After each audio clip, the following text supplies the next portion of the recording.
Great. So we're good to go, Steph? Yes. Yeah. Okay. Hi, everybody. Welcome to Bowen Island Municipality's Housing Advisory Committee meeting on Monday, October 16th, 2023. I'll call the meeting to order, and we have the agenda in front of us. Does anybody have any want to move the agenda or have any comments? Do we want to? I think Fritz wanted his memo added as a late item. True. Okay. I thought But it's up to you. Yeah, no, it is what I thought would be useful. Yeah. Okay, so the email that Fritz sent out on the 14th. Put it under 4.1. Okay. 4.1. Okay. Yeah. Any other comments or late additions? Well, it depends what the province does this morning, but there may be. I'll keep an eye out. Okay, if anybody sees a news update during the meeting, let us know. Okay. I'm guessing it'll be this afternoon. Right. Okay, can we get somebody to move the agenda or what's the thing I can do, Steph, where I can just say like Unanimous consent. Unanimous consent. Okay, so unanimous consent, nobody objects. Moving along. So we've got approval of the agenda, adoption of the minutes. Hopefully everybody's had a chance. I'm just gonna write that one down.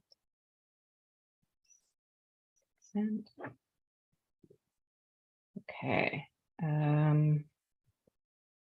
I have not looked at the minutes since they have. Did the minutes go out, Steph? Sorry, I can't remember. I would they're have in the looked at them at the agenda. time. They're in the agenda. Okay. Oh, maybe I'm looking at the wrong.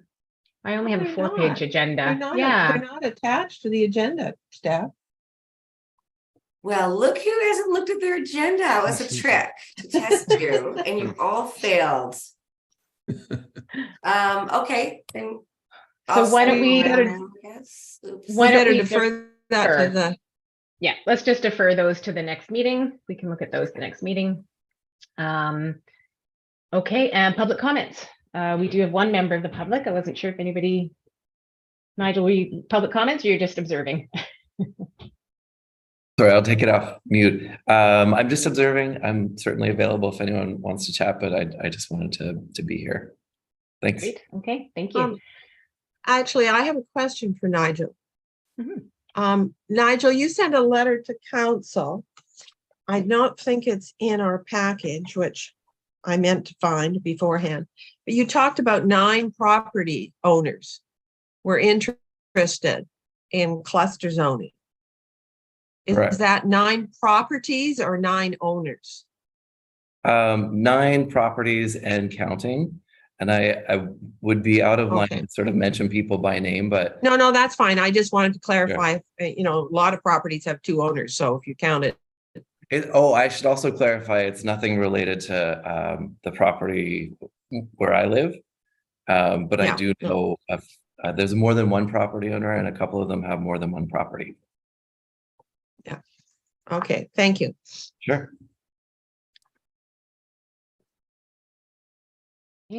Okay, great. So we'll move along.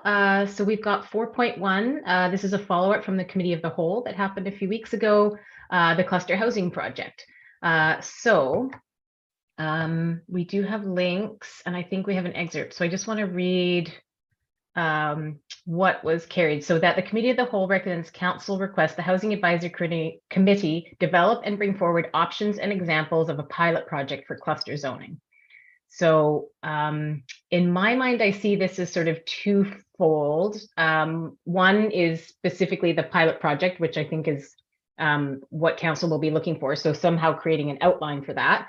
And I think it'll be in conjunction, but I do think it is distinct, would be to develop like what might become the cluster zoning actual bylaw or something. So I kind of see them as 2, separate but very connected things that could move forward potentially at the same time. I might open it up. Does anybody, maybe Daniel, I don't know if you have any comments right away, or if there's anybody else who wants to sort of speak to this one right away?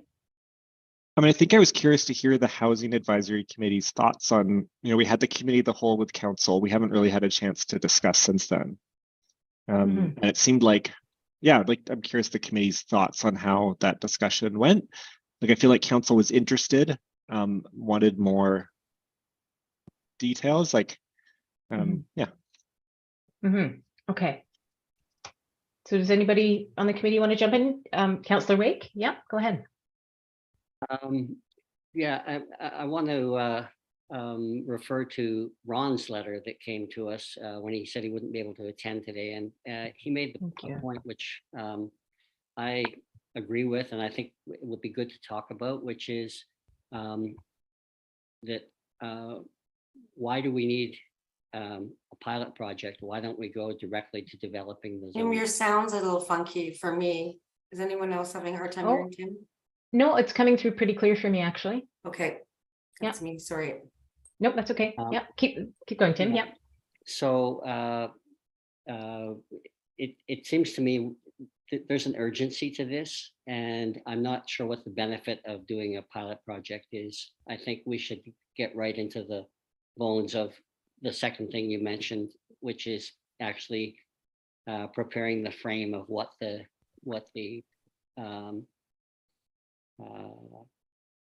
zoning is going to look like, how we're going to describe it, and I have some points here in terms of things that I think it needs to include.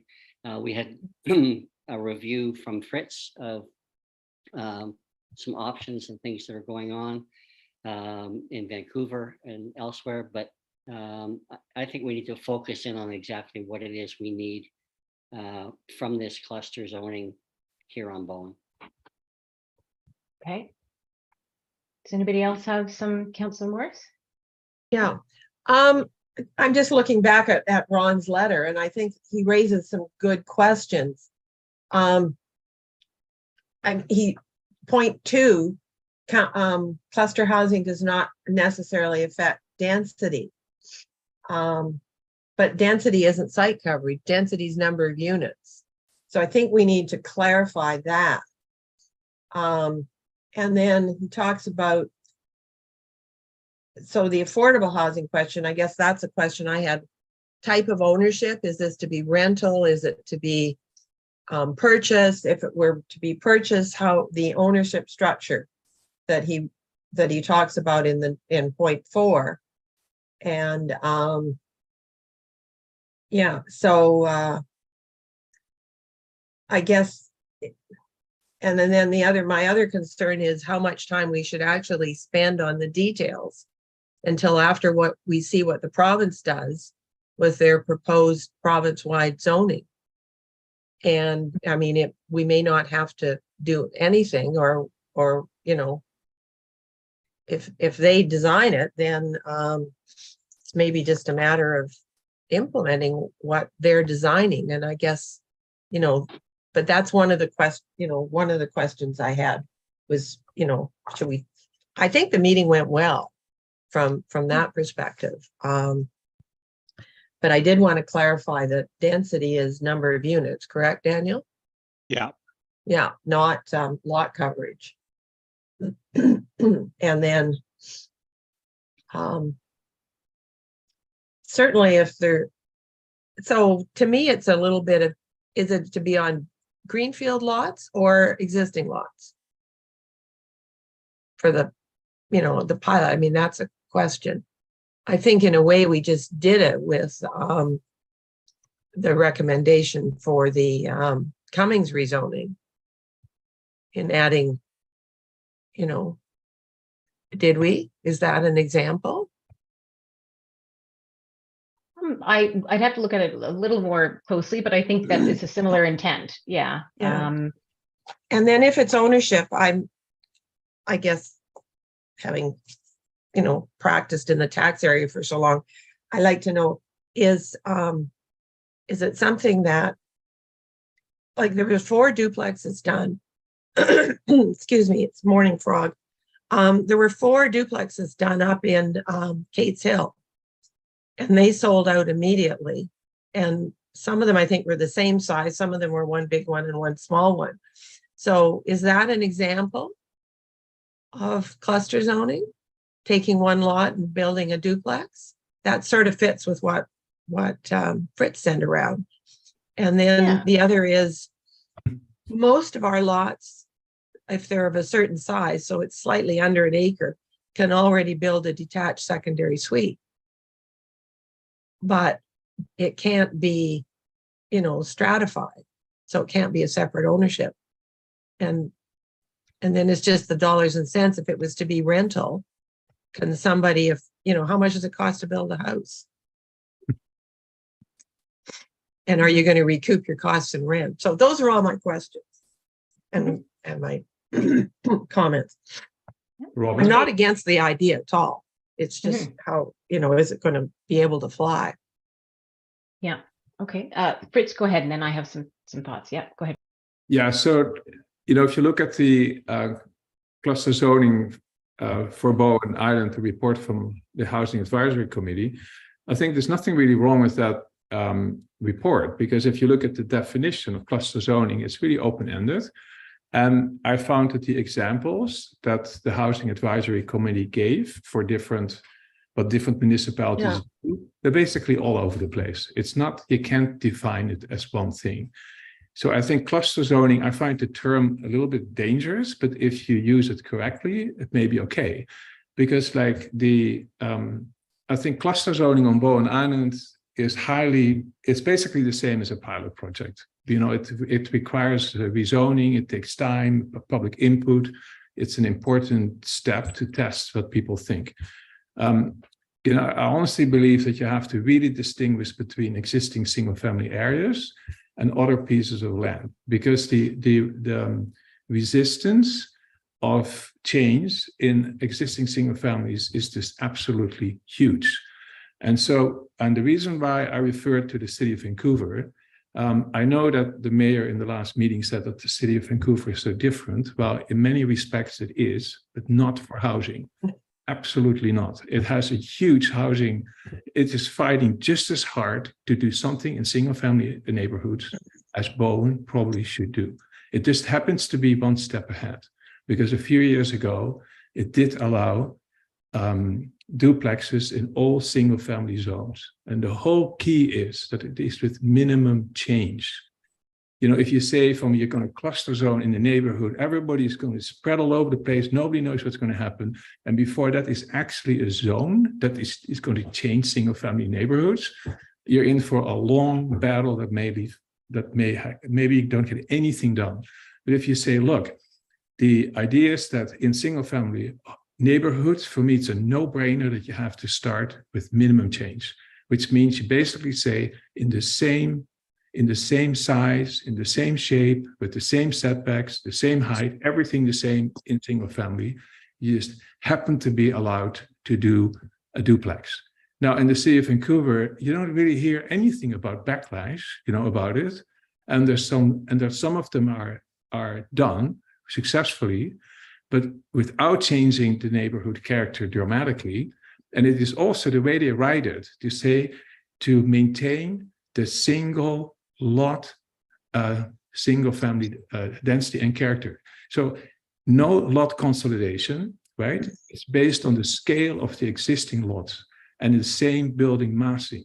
That's a really easy step forward, and it allows duplexes, which means that it attracts capital, to put it blunt. You know what I mean? That means that suddenly, let's say, give an example. Let's say somebody lives in a house, they want to stay in the neighborhood, right? They can sell the house and then they have to find something else somewhere which doesn't exist.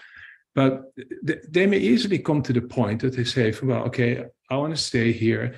I built as a duplex. They need money. Well, guess what? It are two separate strata units that attract money from somebody who wants to invest in it. Now, the city of Vancouver also, which I thought was also a good idea, they said if a lot is large enough, you can include a secondary suite in each strata. So it is so gradual. And also what I believe that it actually is the very best pilot project, because it's a lot of people will say, oh, maybe I need it one day. What a good idea. Maybe my kids can live here, or maybe I need more money and I want to stay on Bowen. It goes on and on, right? So and then if it also says it doesn't change your neighborhood, the character of it, there will be some issues that come up, like parking and all that. The city will do that different than in Bowen. In Bowen, everybody wants still more parking. On the city of Vancouver, that's a totally different issue. They want less parking, right?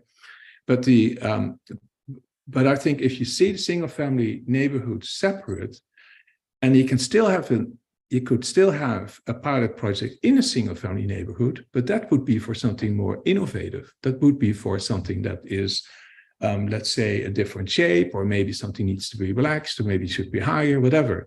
But you make that a totally different thing. That is a pilot project that will take longer. It needs rezoning, the whole process, and it got me now, and it's uncertain, right? Then you go to other parcels, either because they're really large, like conservation zoning, or like larger parcels, and there the idea of clustering makes sense. But then you have to be clear what clustering is, because clustering is true that the general definition is correct, but in most municipalities, it just results in a new zoning schedule that sits somewhere in between other zoning schedules. Like, I looked at the one from Gibson's, believe me, I did.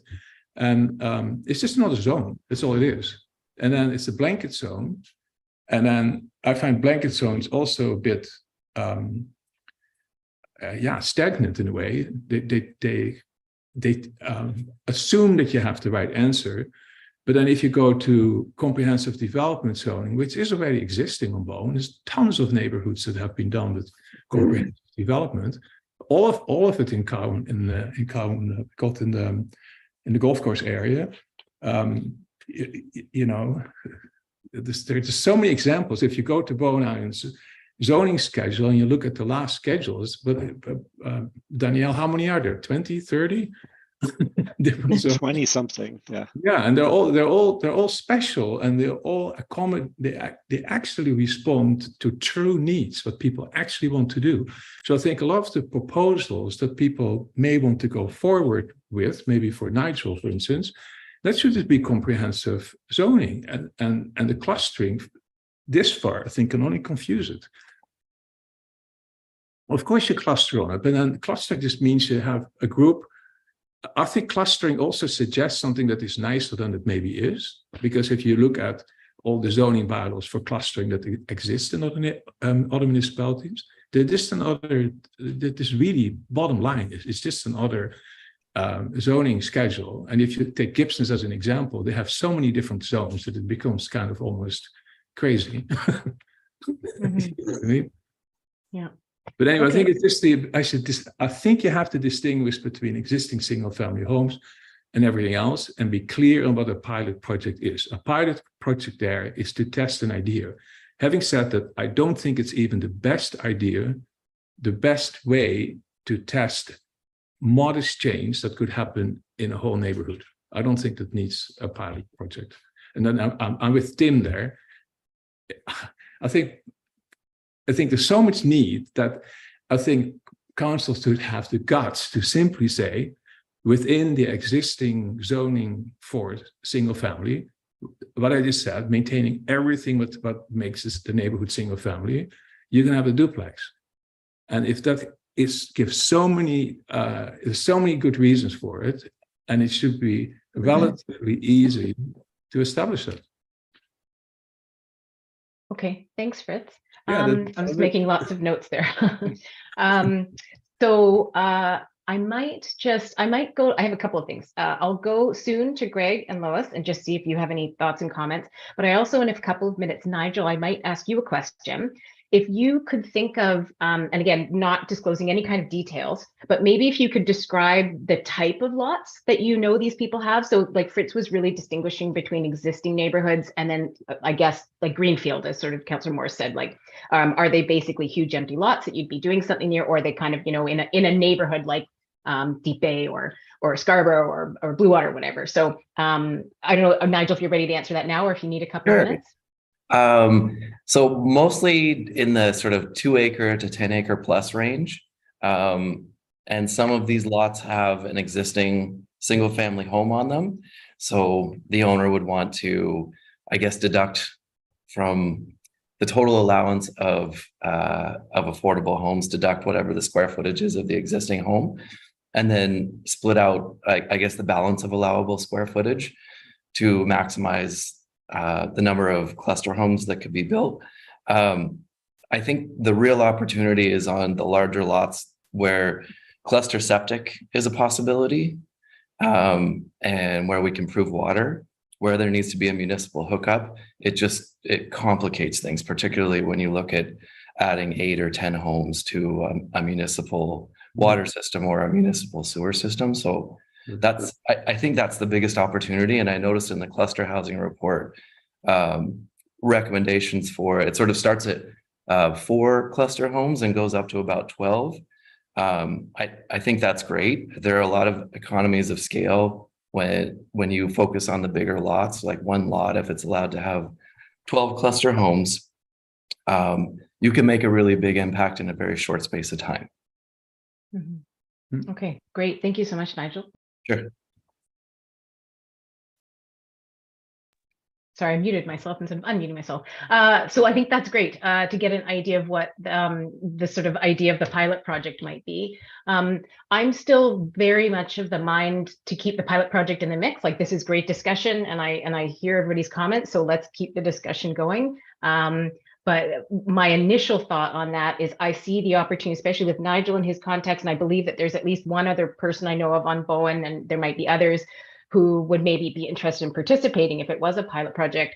The opportunity I see is that it would be a way to avoid the traditional rezoning route, which is sort of what the alternative that they have. And Fritz mentioned the CD zoning. I think the CD zoning, and Fritz, correct me if I'm wrong, that's basically the traditional rezoning route. That's a custom one. You take this piece of land, you know, negotiate with the planning department. No, okay. No, it's not. Absolutely and totally not. Okay. You know, if you know it has made such a huge difference in the outcome of development. It's just huge. It's basically, there are no regulations, to put it really blunt, right? Of course there are. But like, for instance, if you take the, maybe Danielle knows, but there is one of the first, a number of directive plannings in the past in the city of Vancouver, Ray Spexman. So what Ray Spexman did, he noticed that all these freaking towers were going up in Vancouver without basically giving anything back. So he was basically the first one who realized that there should be amenity zoning. You know, that means that if you build a project, you give something back. You have a downtown zone in Vancouver. But basically means you negotiate with the municipality and with the locals what the design will be. So in the end, the actual design gets approved. What we're doing in Gibsons, which goes a bit slow, but Gibsons has a CD zone. It's an open zone. There's nothing decided. It says it's zoned CD. It's called CD1, and it responds to the OCP, and it basically says, well, you can actually do that. Now in that zone, you design the building in coordination with the town, which is not necessarily that easy there, but then the actual design gets approved. So the CD zone is what is actually designed. It has architectural design, it has a landscape design, it has the development permits that you need for geotechnical or whatever is all attached to it. So design gets approved. And if you look at Bowen Island, it's the same. Those designs were approved. It's great because it actually is, in a way, a pilot project for every piece of land. So the CD zones, maybe they can be simplified a bit, the process, but the CD zones are just open. They say, come up with good ideas and ask for a CD development. Now, then what I said about single family, in my mind, you should keep it that simple and not make it a huge issue island-wide. You can still have pilot projects in single family neighborhoods, but it doesn't mean you can't make a modest change to all or some residential neighborhoods, which has instantly a much larger impact. That's what I like what Tim said. Let's go and do something. If other ministers, I think you just have to make a decision and then do it. And if it wouldn't be a great success, you can always tinker it later. That's how it works. Yeah, I agree. Let's just get something rolling and then it can always be tinkered later. Councillor Morris, did you something to reply to? One of Nigel's comments, Twigville, I left one very important thing out. Wherever this pilot project is, it can't be in the cove because there's no sewer. Exactly. And then I think that leads me to saying, allowing it on larger lots out of the cove because they can have septic fields. So the pilot's got to be somewhere where where there can be septic fields. And in Fritz's comment about allowing duplexes, if you've got somebody that's on a lot already and they like their house but they want to build something else, like for the place for their kids to live or for them to live and their kids to live in the bigger house, they're not going to want to bulldoze the existing house and build a duplex. Because you don't get any money from that. They're going to want to either duplex the existing house, which is pretty difficult in most cases, or build a detached secondary suite.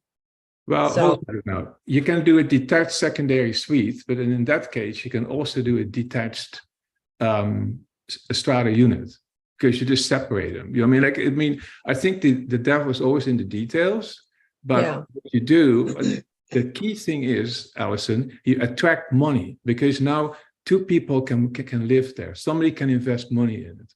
And you have to look at all the benefits. And of course, there are all kinds of, I don't think there are issues with taxation because these type of forms of housing are going up all over the place. I'm not worried about property taxation. I'm worried about having something that, something that somebody would want to do on their single family lot. That doesn't mean bulldozing their existing house and building a new duplex.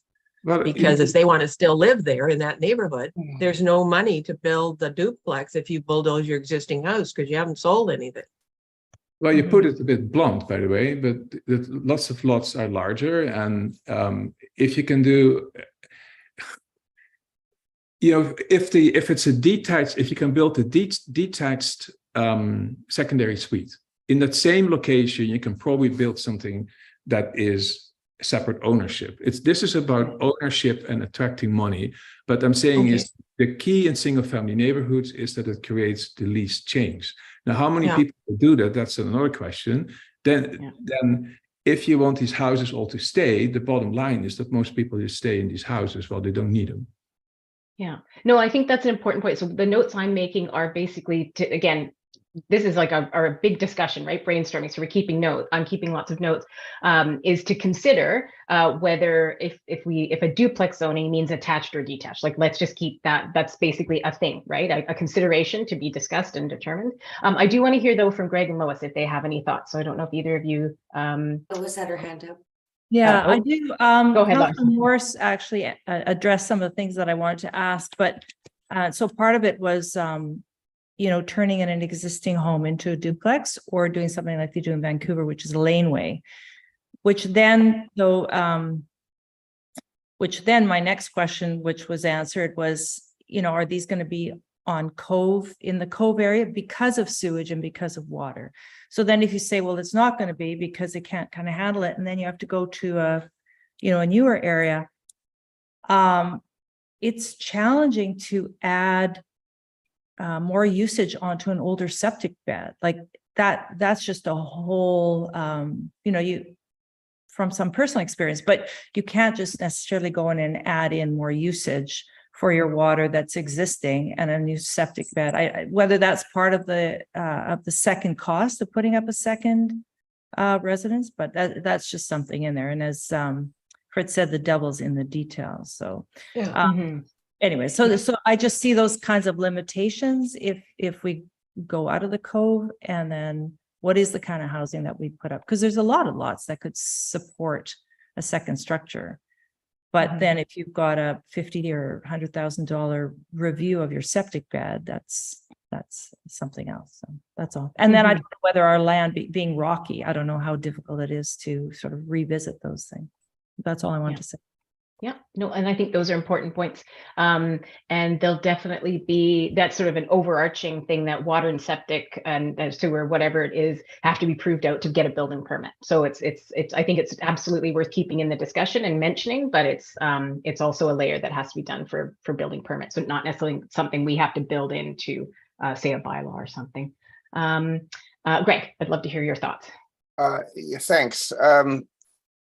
Really enjoy listening to everybody's perspective on this, and I get a sense that there's a unanimous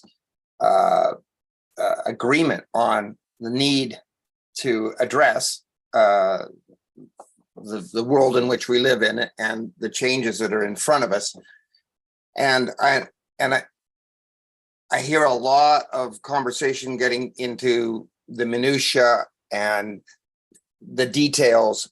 And my sense is that there's the need, I feel there's the need to, yes, make a decision and create a zoning allowance that just opens the door to all of the possibilities. And then as you move forward through those, you get to deal with the issues as they arise. The word that comes to my mind is adaptive zoning. And that is, you adapt the zoning to a property or a piece of land based on what it can do, what it can support. You adapt the zoning to a piece of land based on where it is and what it's surrounding. And you cross all those T's and dot those I's about design, infrastructure, specifically to that property and that request. But what you've done is created an environment and a situation that you could have these discussions and allow the creative minds of all the developers and the property owners that everybody wants the same thing. Everybody wants to create more housing, and people want to downsize. People want to. I have friends that want they want to live with their kids or create a space that their kids can live, and ideas would come forth. And for us as a group and for council to try to answer all of those questions before they're even asked, and create something, cluster zoning this, and put all of the things in place and to try to imagine what it's a cart before the horse. I think if you, instead of trying to create something and write it down and this is what the zoning is going to look like and these are all the limitations and needs that have to be met, you create an adaptable, flexible zoning that can then look at each individual request and structure and on its own merits based on where it is and what the land can support. So that's my general thoughts, because I mean, there's a lot of smart people on these screens in front of me who don't know a lot more than me. And I've sat, there's a lot of discussion about the what ifs. And I would like to see there be something put into place so those discussions can be pertinent to something that is, not something that what if. I don't know if that makes sense. No, it does, Greg, and I really appreciate you've articulated a few things that I was mulling about in my head and didn't have the words yet. So I really appreciate your comment. And one of the ones that I really liked was, and I paraphrase a little bit, but basically, is there a way for us to create some sort of zoning, adaptive rezoning, whatever that looks like, some sort of framework or parameters, and then actually, harness the creativity of those people who want to do this, the developers, the builders, the people who want to do it. So give them some parameters, but then also allow them enough flexibility to bring their knowledge and creativity. I really liked that point. I did see, Tim, you had your hand up. Go ahead. Yeah, I think this discussion is very, very broad, and I think we need to focus in on two distinct areas. One being existing single-family neighborhoods, duplexing, adding a detached secondary unit, possibly looking at that unit being strata titled. All those are approaches are possible within the existing zoning.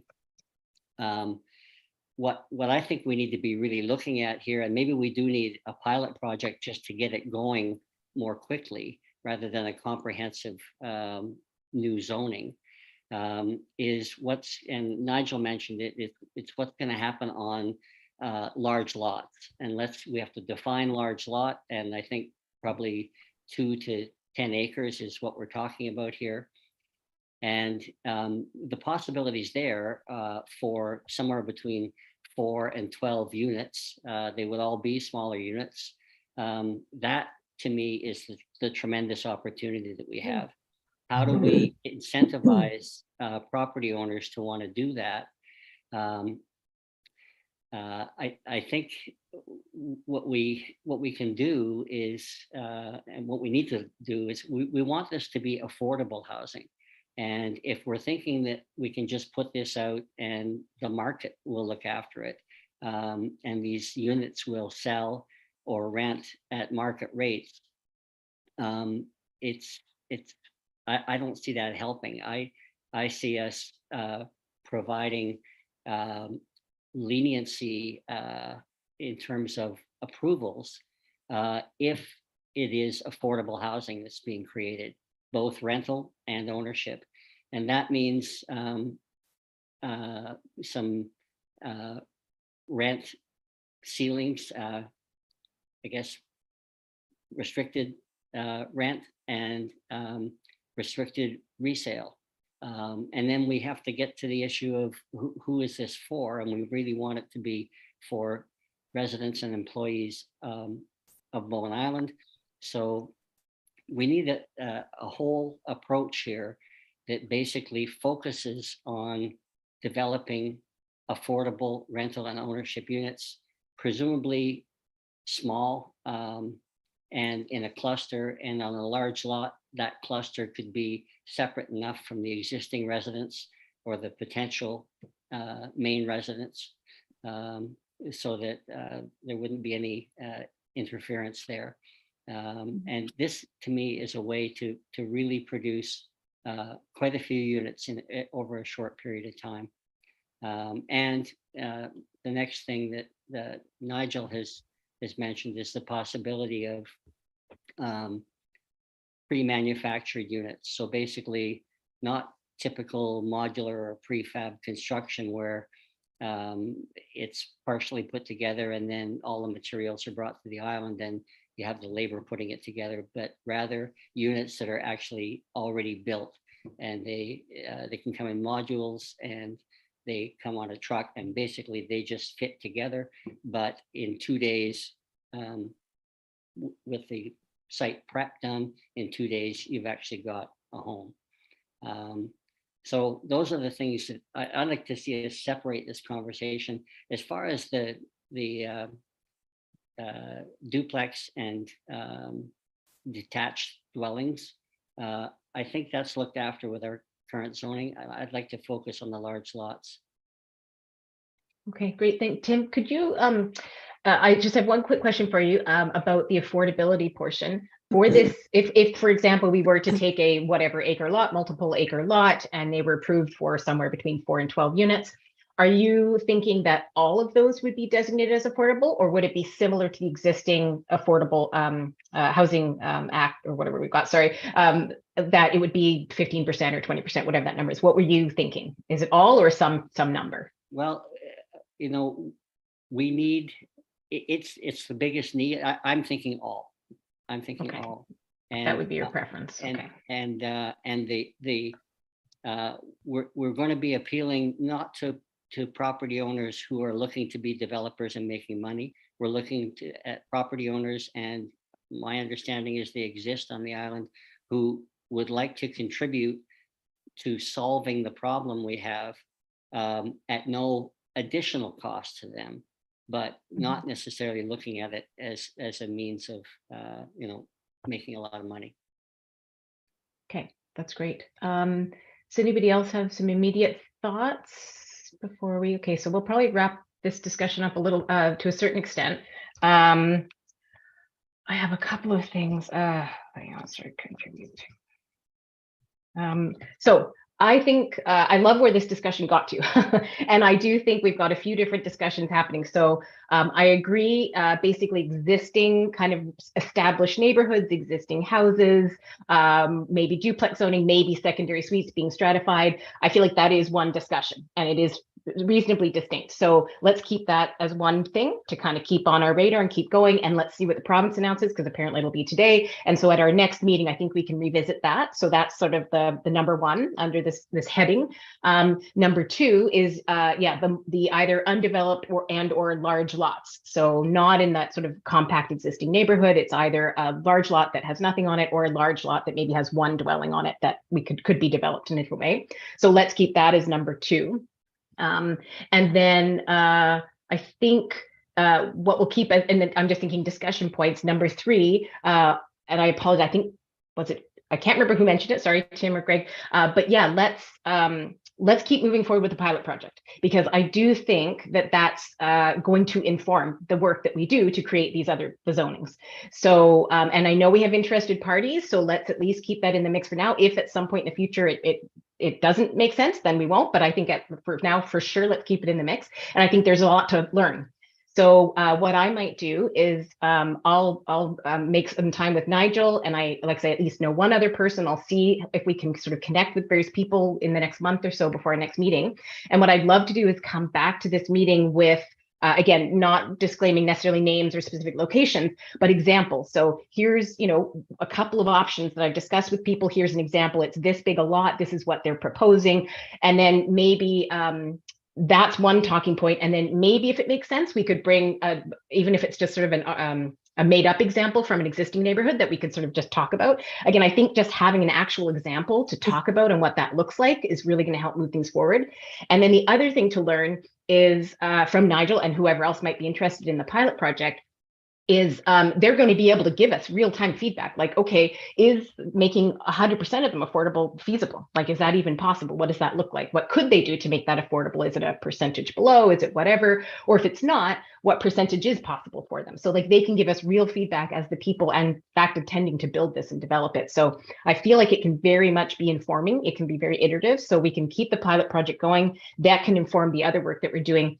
But I also like the idea that the pilot project could hopefully be fast-tracked, or, to whatever extent, because I feel like the zoning and the proposed bylaw might take quite a bit of time. Hopefully not too much, but might take time to really resolve, because there's a lot of different ideas and things we could do. So hopefully if there is a pilot project that could be pretty specific to whichever sites if it's one or multiple sites, that can kind of move along with us. And then as that gets approved, hopefully, then it really informs, okay, this is what worked in that, and then this is what we think might work in a more overall general zoning bylaw or something along those lines.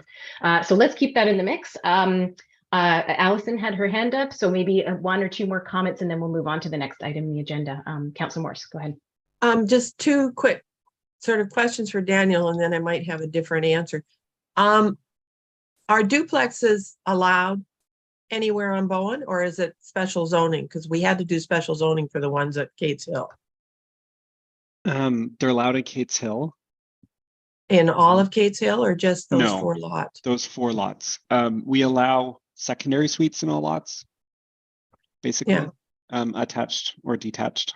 But in terms of stratifying, it's just those ones that I can think of. Oh, and Foxglove, sorry. Allows duplexes. Right, yeah. So I guess I'm wondering if it's a very simple first step is to allow duplexes on all single family lots. And then the other is, I think we were very specific with detached secondary suites that they couldn't be stratified. Yeah. So maybe that's just a very simple first step. Mm-hmm. Yeah, and I think that's something that Fritz has been sort of getting to as well. Yeah, go ahead, Fritz. Yeah. More for Danielle. A lot of things would have happened on Bowen Island if the OCP isn't the way it is, because like this whole density transfer thing has basically stopped anything from happening on the larger lots. The OCP at the moment is still written in a way that everything is supposed to happen in or near the cove. So that brings up the other thing is the OCP review that council has on the radar. Or amendments to the OCP that may be easier, but that's, I guess, council's choice. Yeah. But it's really basic if you start the OCP and it's just like good ideas and all kinds of other ideas that are, it's conflicting, what's in OCP. Yes, and I did make a note of that. We definitely have to, as part of our work, we'll bring the OCP into it and see where it fits and where it doesn't. Yeah. Councillor Wake. So back to the issue of timeliness and getting something happening soon. A question for Daniel.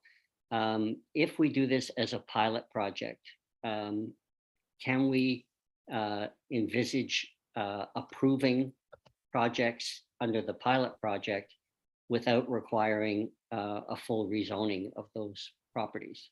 No, it takes a rezoning. It's a change to the land use bylaw. Okay. You know, what I noticed too is that, and it is, I think, again, I go back to Stephen Coover, I think it's really smart. They make these amendments to the single family zones, and which in reality may mean rezoning, but they present it as amendments to the existing zoning. And then it is all to maintain single family lots, the same lot sizes, and the existing single family character. Those, I think, are the three things that are really key in existing neighborhoods. Yeah. Okay, I think that's great. And something that just came to mind, and I don't know if this is helpful or not, but one thing that I'm just remembering is we have a reasonably unique zoning on Bowen. That's the retreat center zoning. And so like that's kind of an interesting one to me. Again, not necessarily a parallel, but I don't know why I'm just thinking out loud here.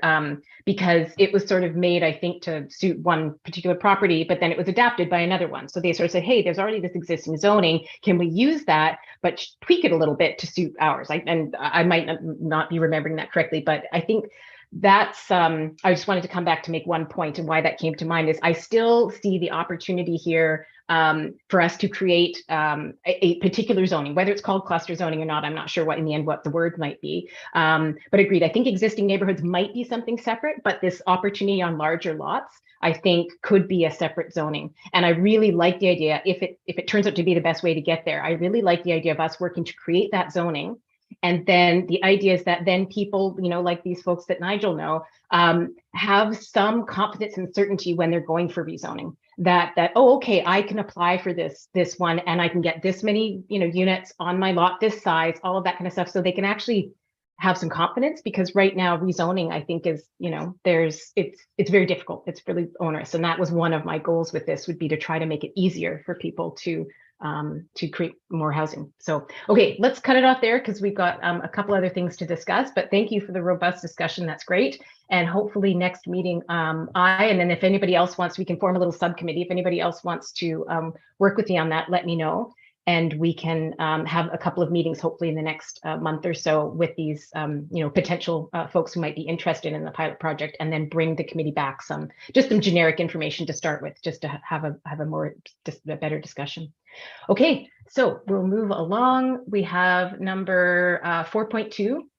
And so this is about lot 1. I don't think we'll actually have too much to talk about here, so we can move through this one quickly.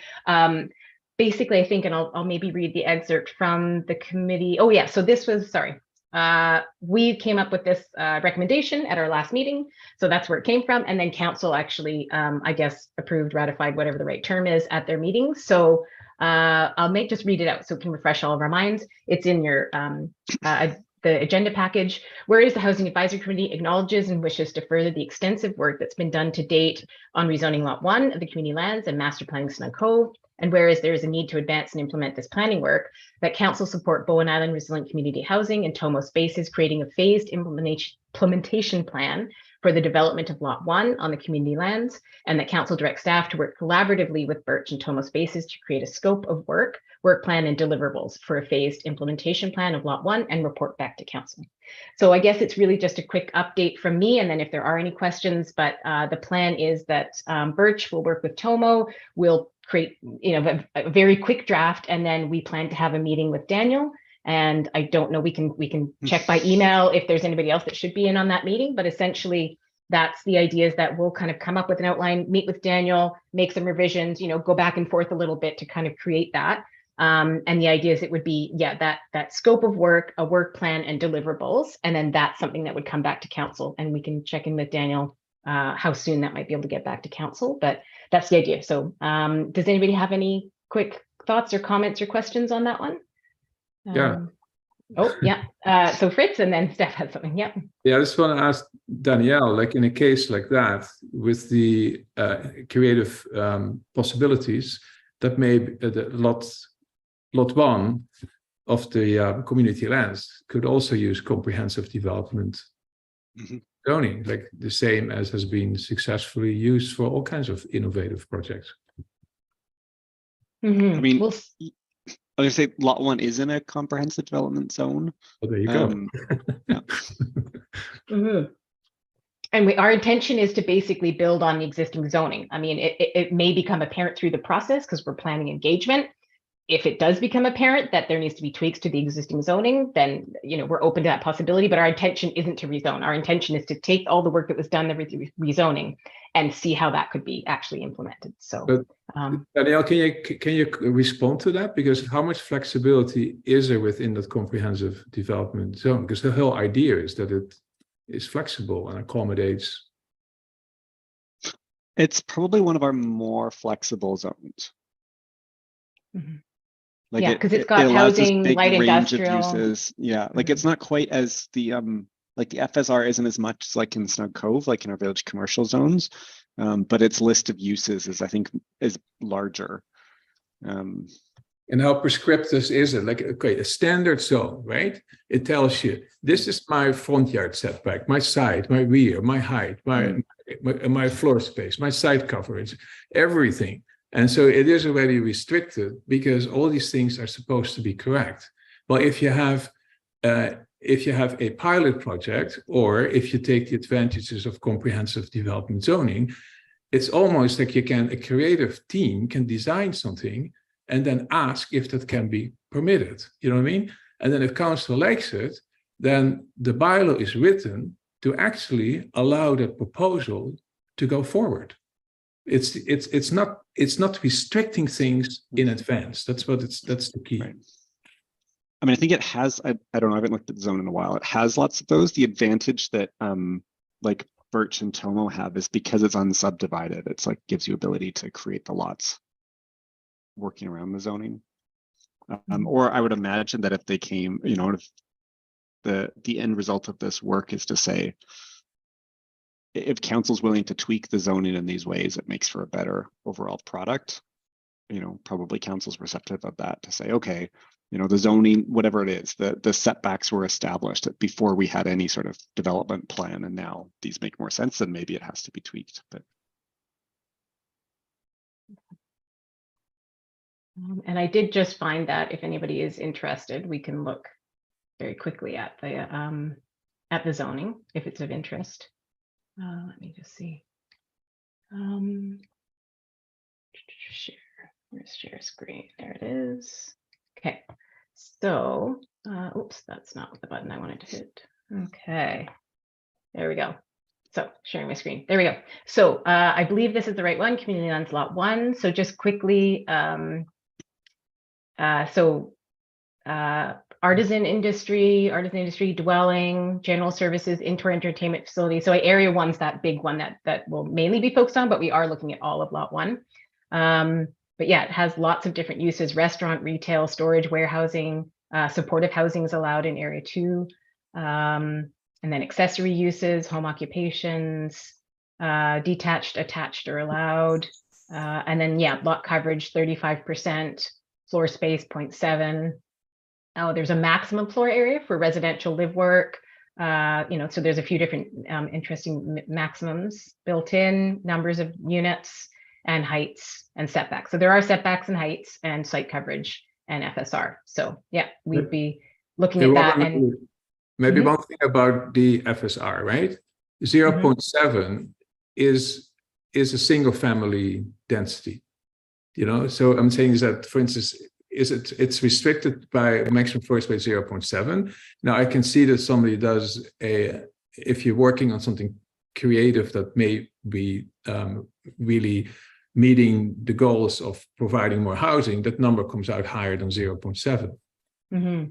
Yeah, and I think that would be part of the work that we're doing. And the bonus of having Tomo on board is they are developers. So they're going to bring that developer lens to this and be able to actually help with, doing kind of running those numbers. And So I think that would be the most likely thing, if any revision to the rezoning. I think it would be those kinds of things like, hey, to actually make this what we think it should be, we actually need this FSR, we need this setback. So I can see that, as a possible outcome for sure. And we'll see where it goes. But yeah, it's very early days. So we'll just work on that outline. And then once that's approved by council, we can actually get into it. So it's very exciting. Okay, so we're almost I'm looking back at my agenda here because we're almost at time. I think there was a few. Is there any other? 4.2. We're wrapping that up. 5.1 staff update. Oh, sorry, Steph, you had your hand up at some point. Is there anything you wanted to say? I apologize. Just a question about the process. You're working with Tomo, and then you work with Daniel, and then go to council, and then come back to this committee. I think so. Yeah, I think so. Unless there's something that we discover, maybe we should bring back the Housing Advisory Committee first. But I think that's the next step, is discuss with council, get it approved by, discuss with Daniel, get it approved by council. So yeah. Subject update. Councilor Morse, you have your hand up. Is that? I just was surfing Global BC News, and I just went to the provincial website. Yeah. They've introduced legislation to rein in short-term rentals. So I'm just sending everybody the news release. Okay. Yeah. Okay. Daniel's also. Alison, I posted it in the chat. Oh, Yeah. did you? Yeah. I've got Okay. it all set here. I just have to get it. Perfect. So, okay, but no news on the other stuff. Okay, so we'll wait and see. But yeah, I'm sure if we meet in about a month, that'll be fine. We'll probably have it by then. Are there any staff updates? I guess, Steph, Daniel, anything from you? Nope. Okay. I don't know if sorry, I don't know if I updated last time. I had some feedback on the Housing Accelerator Fund application. It was typical, like they needed me to revise elements of it urgently. It was sort of about timing of the milestones within each of the initiatives. And they needed like immediate response, by within 2 days, because urgently it was going to get forwarded to the province. And that was in early September before EBCM. And then I haven't heard anything more. Yeah, I've seen them start to announce other communities, but I haven't heard anything. I read something the other day where they were starting with larger communities and working their way down to the smaller ones. That makes sense. So they seem to have two pots. Yeah. Okay. The interesting thing too, I don't know too, just for larger communities, a bunch of communities have got letters that said essentially we'll approve your funding if you rezone to allow 4 units on every lot. A number of communities have got that letter. Oh, wow. Okay. So clearly the Fed's trying to use the money to incentivize changes. Interesting. Okay. Yeah. So we'll see. That might be another layer. I just did want to acknowledge it is 10:30, and that was the time that the agenda said we would wrap up. So is everybody okay to go for another 5 or 10 minutes? I think we can wrap up pretty quickly, or if anybody has to go, just let me know. So we're on to 5.2 council updates. Councillor Morris, Councillor Wake, anything further to what we've already discussed? Well, I wonder if we should have, I have some questions about the announcement in Whistler on Thursday about funding for projects. That have already happened 2 years ago. Yeah, exactly. And but I'm wondering if that same funding, I don't know if we have applied for that for any of our projects, and I just wonder if we should look into that. Yeah, it's Birch is aware of it, but we're just not at the point of construction financing yet. So we have our development team who are advising on funding options for construction, but until we actually get approved funding, I think we're not there yet. Right. But yeah, certainly on our radar, it's available. Yeah. And as to the question as to why the government announces things and their timing, I can't comment, but I suspect it has something to do with being able to show a pretty shiny finished building and be able to say, hey, we finance this and here it is, rather than sort of drawings on paper. So, okay, that's it for council updates. Any other new business? 6.1, anybody else have anything else they wanted to bring up that we haven't covered? Seeing none. Okay, I'll move along. And there were just a few information items. I have not had a chance to look at the strategic plan. Was that work done? So maybe actually that is a good question for Councillor Morse, Councillor Wake. Has the strategic planning happened? And this is the updated strategic plan? No, this is happening on Friday, and this is just the current one. Yeah. Okay. Great. Good to know. Okay, so yeah, that'll be a good update for the next meeting. So we can have that on our agenda. I had a look strategic at 7.2, the secondary suite incentive program. And it's a $40,000 loan, I think, if I'm not mixing up my programs. And it's very specific that it's only for affordable housing and it can't be used for family members to live in. And yeah, but I don't know how far $40,000 would go with cost of construction. Yeah, interesting. Yeah. Okay. Good. Okay, so I think that's it. Let's just confirm the next meeting then. Steph has us penciled in, it looks like, for Friday, November 17th at 9:30. So back to our sort of more usual Fridays. I'm gonna check my calendar, see if that works. So November. That works for me, Friday, the 17th of November, 9:30 a.m. At this point, it works for me. Okay. So we Okay. should check with Ron to see what his availability is. Yes. Okay. Let's do that. Maybe Steph, if we could check with him before we lock that in. Yeah, because that's things. I'll so I wanna pencil it make in sure. now, but Yeah, we'll check with him. Okay, excellent. And thanks everybody. Thank you for all your thoughts. This is very exciting. We've got lots of stuff on the go, and I'll probably add in. I'll have a review of our work plan and the things we were going to look at, but I feel like these two topics are probably going to take up a lot of the time in our next couple meetings, but I will check back and see if there was anything else we sort of wanted to prioritize and work on as well. But yeah, it's great. Thank you everybody for your time. I'll adjourn the meeting and we will see you hopefully on the 17th. We'll confirm that. Thanks everyone. Have a good day. thanks. Bye. Bye.